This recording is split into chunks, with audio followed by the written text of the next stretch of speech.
Maleeshiya beeleed hubaysan ayaa xalay 5 carruur oo aan qaan gaarin aana qabiil ugu dilay deegaan hoos yimaada qabalaha Qorrax ee santarka ka xandhaala degmada Galaadi ee dowlad deegaanka Soomaalida ee Itoobiya. Halka dhaawac uu soo gaaray mid ka mid ah carruurtii ardayda ahayd ee ay goobta ku wada sugnaayeen. Ehelada carruurta ayaa sheegay in maqribnimadii hore ay ka aadeen madal aroos ah. Markii ay soo noqdeen waqti dhexe ay seexdeen, meel aan sidaas kaga fogeyn dugsi Quraan oo ay dhiganayeen. Si jarmaadada ama kalahada hore ay ula qabsadaan casharada diiniga ah oo ay ka baran jireen halkan oo ah dugsiga Quraanka ay dhigan jireen. Carruurtan oo qaarkood dhaawac lagu keenay isbitaalka degmada Dhabad ayaa lagu aasay meydadkooda oo gaaraya 5 degmada Dhabad ee gobolka Galgaduud, halka kan lixaadna dhaawiciisa loo gudbiyay isbitaalka weyn ee degmada Cabudwaaq si xaaladiisa caafimaad wax looga qabto. Agaasimaha isbitaalka Dhabad ayaa sheegay in carruurtan la soo gaarsiiyay isbitaalka qaarkoodba waalidkii dhalay horay ay ugu waayeen colaadaha sokeeye ee deegaanada miyiga ka jiray muddooyinkii la soo dhaafay. waxaan ahay agaasimaha isbitaalka degmada Dhabad ee dowladda Galmudug. waxaana soo gaaray saakay aroortii salaada subaxiga horteed. dadkaana soo gaaray waxay iskugu jiraan dad dhimasho ah iyo dad shoog ku jira iyo dad dhaawac ah. dhammaantoodna waxay wada ahaayeen dad carruur oo dugsiley ah. isbitaal ahaan anaga waxaana soo gaaray 5 ilmood oo arday ah oo dhimasho wada ah. dhammaantoodna da'dooda waa carruur yar yar sida ay noo sheegeen waalidkood. 2 ka mid ah waxay ahaayeen agoon abayaashood ay ku dhinteen dagaalo sokeeye oo ka dhacay deegaankan. sidaas daraadeed annagu waxaan meeshaan hadda ku haynaa 5 ilmood oo yar yar oo da'dooda markii aan waalidkood weydiinay naloogu sheegay midka ugu weyn 13 jir, midka ku xiga 12 jir, midka ku xiga 9 jir. 2 ka midana waxay jiraan da'da 7 sano jir ayay jiraan. mid yar ayaa ku jira oo 6 jir oo dhaawac ah. Waad isbitaalka yaala oo aan ku dabiibnay. anaga isbitaal ahaan inta ayaan soo gaadhay. Maamulka degmada Dhabad iyo odayaasha ehelka oo aan kula kulmay aaska carruurtan ayaa sheegay falkan inuu yahay mid bini'aadanimada ka fog, loona baahan yahay dowladaha ay qusayso inay wax ka qabtaan. بسم الله الرحمن الرحيم الحمد لله رب العالمين والصلاة والسلام على أشرف المرسلين إنا لله وإنا إليه راجعون إنا لله وإنا إليه راجعون إنا لله وإنا إليه راجعون maantay waxaan joognaa oo maanta taariikhdu tahay 8 bishii sideedaad hadda meeshaan waxaan joognaa xabuulaha qorrada Dhabadeed. waxaan halkan ku aasaynaa dad ilmo ah oo xalay lagu laayay aaga Qorrax iyo Frontifoor dhexdooda. maamulka dowlad deegaanka labada qabala dhexdooda oo dowlad deegaanka Soomaalida dadka ayaa la keenay meydkoodii iyo dhaawacoodii isbitaalkan oo markii horena caafimaad degdeg loola soo gaaray ka bacdina wada halka ku leeday. waxaan halkan u joognaa inaanu dadka islaamka iyo dowladaha dariska dowladda deegaanka iyo dowladda Galmudug iyo maamulka federaalka iyo maamulka Soomaalida iyo dhammaan dadka ay qusayso ilaa dowladda federaalka Itoobiya waxaanu gaarsiinaynaa in dadka la laayay ayna ka horeeyeen kuwa kale oo haddana la laayay awal hore marar badan.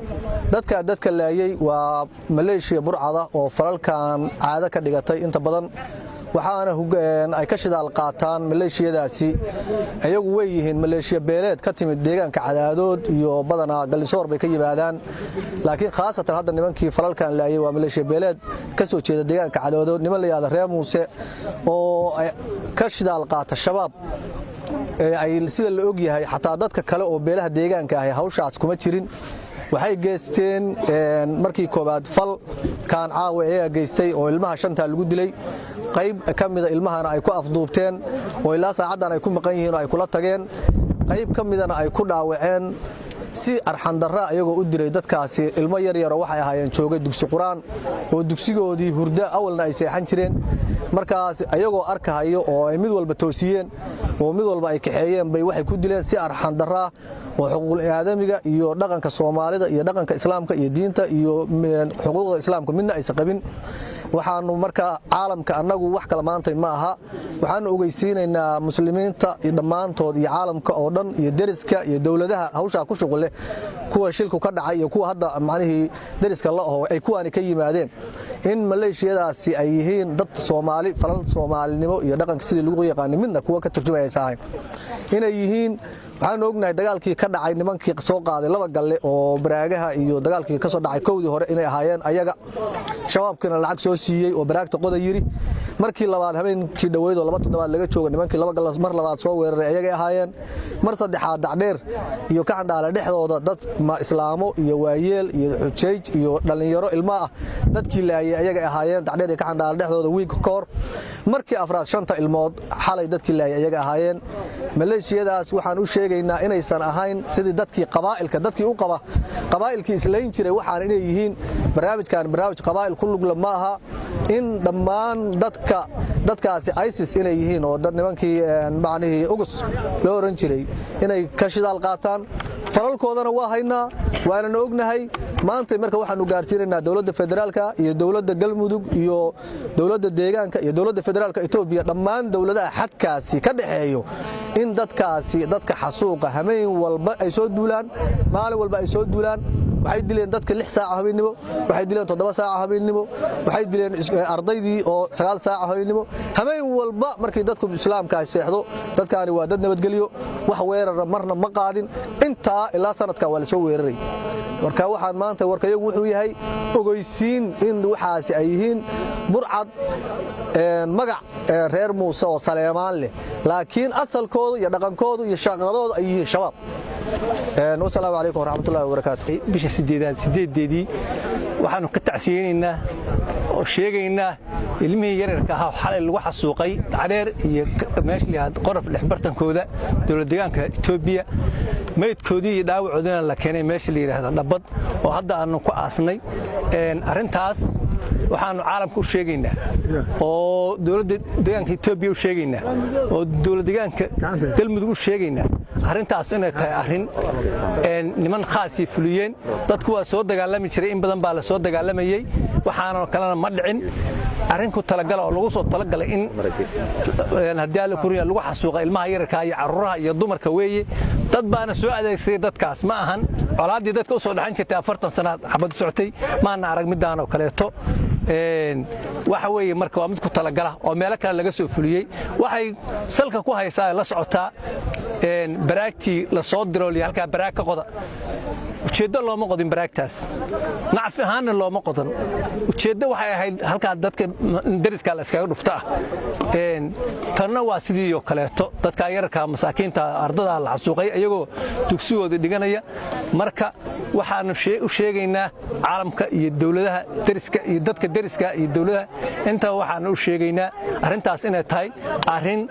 meel kale ka socoto laga soo diray oo meel fog laga soo diray sidaas aanu sheegnaa inna lillahi wa inna ilayhi raaji'un waxaan tacsi tiraanyala u diraynaa dadkii ay ka geeriyoodeen caruurtan saqiirka ah oo shanta gaarayso meeshaan aan ku aasno janaasada ku tukanay oo lagu laayay dawlad deegaanka soonaha qabalayaasha furinta foora iyo qoraf dhexdooda waxaan leenahay samir iyo iimaan jamiila Allah ka siiyo dhammaan waalidiintii iyo qaraabadii intaas waa tacsi inta kale anoo ku hadlahaya afka daaciga guud ee degmada Dhabad waxaan ugu baaqaynaa bulshada deegaanka nabadgelyo iyo xasilooni waxa lagu gaaraa waa nabadgelyada haddaan laga wada shaqeyn nabadgelyada oo culimada iyo odayaasha iyo dadka iyo maamulka wada shaqeynaa waxa ma suurtagelayaan dadka hadda la tilmaamayo oo Maleesiyaadka ah oo cadaada ka soo jeeda gaar ahaan lagu tilmaamay inay yihiin reer Muuse dadka wax kuma kala qarsoonee waa niman la sheegay inay ku dhaarteen deegaamadan deriska adab inay ka huriyaan xataa waxa la sheegay jifooyinka kale oo Saleemaan inay ugu dhaarteen inay dabgeliyaan arintani haddii shabaab soo adeegsaday sida xogaha lagu helayo iyo hadday qabiilnimo wax u leynayaan labadaba waxay ka soo kaceen guryahoodii wayna ku noqdeen haddii aan wax qabad dhaba la arag hadda waxaas foolxumada ah iyo dadka wax magaratada ah iyo dadka qoryaha wata meel walba waa joogaan nin walba waxaad ogaataa inay gurigaagi wuxuu adna kuugu imaanayaan oo foolxumadu guriga kugu soo gelayso marka dadka hal la wada moosodoon baa la wada saaran yahay dadka caqliga leh iyo culimada iyo waxaan ha u istaagaan waxa la dhihi karaa waa wax aad u foolxun oo xasuuq oo aan wali 40 sano dadkan beelaha dirirayeen aan hore u dhicin weeye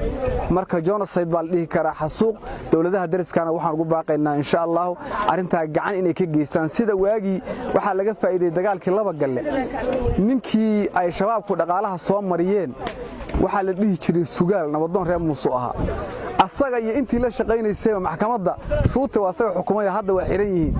haatanna sidoo kale madaxweyne qoorqoor waxa ugu baaqaynaa maadaama uu gaar ahaan uu madaxweynaha deegaankana ka yahay cadaadana uu ka soo jeedo wuu og yahay xogta jifadiisa hoosana way waxaan biyay inuu gacan bira ku qabto qofka tiisa daryeela oo gurigiisa wax ka qabto oo ina adeerkii gacanta qabtaa dadka kalena u shaqeyn kara madaxweynahana si gaara fariintaasan u direynaa madaxweyne qoorqoor adoo reecadaada ah haddana reer Muuse ah in ay dhalinyarada kugu jifada hawsaan sameeyaan subax walba haddana aadan wax saraakiisha xataa booliska u soo dhidheynta laayeen aadan tilaabo ka qaadin madaxweynaha waxaan leenahay sida isu dhan madaxweyne ciidan waad haysataa shabaabka ashay kula diriraysid waa ka sokeeyaan billahi tawfiiq wassalaamu alaykum warahmatullahi wabarakaatuh waa ilmo saqiira oo dugsi dhiganahayay waa kuwaas qabuurahoodii halkaa lagu xabaarayo waa kuwaas ardada ah oo halkaan lagu laayo hadda xabaashoodii hadda halkaan lagu xabaarayo waxaa nolol kugu keenay kama dhowo isbitaal qorf haddii la yidhaahdo furuntifoor haddii la yidhaahdo gaxandhaar haddii la yidhaahdo ma isleh baarka la yidhaahdo isbitaal ma leh halkaan naf bay la soo aadeen in isbitaalkan bal wixii la caymin karo ay ku caymiyaan shanna waa ku dhimatay oo waa kuwa hadda meeshaan lagu xabaarayo kuwana waa ku dhaawacmeen oo isbitaalkay hadda yaalaan qaar loo qaban karaa la yidhi waa la qaaday waxaan la aragoo la maqal meeshaan waxaan hadday saa u socdaan wax daran bay tagayaan wax daran bay tagayaan waxaan leenahay dowladda Itoobiya oo kililku wax ka qabato dowladda federaalka oo Soomaaliya wax ka qabato midda Itoobiya wax ka qabato midda Galmudug wax ka qabato